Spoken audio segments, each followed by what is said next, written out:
Now that the Honorable TCB Minister has personally looked into it, because this is the pressing need of the people from Salsette.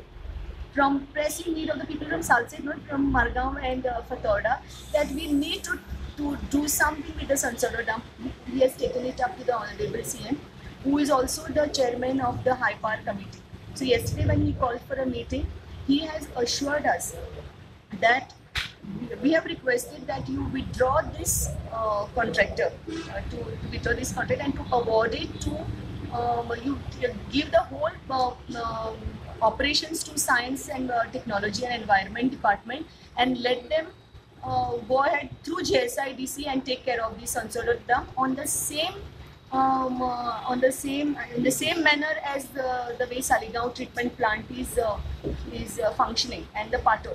And in fact, we are requesting the members of the press also that we will organize a visit for you, that you come and have a look at the Saligaon treatment plant. So you get convinced by what, because I believe, I think seeing is believing.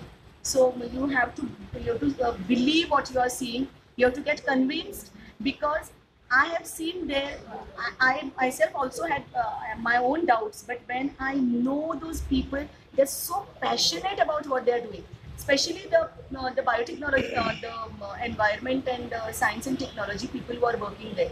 It is amazing to see a government agency who is so passionate to those people who are working, that so passionately they are handling all this.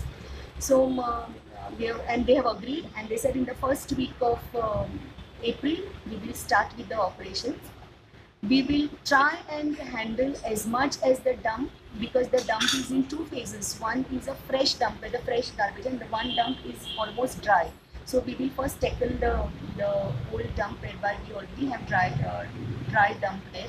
And till 1st of June, or till the monsoon begins, we will try and handle as much as possible. And then the subsequent will be kept for the later half of the year.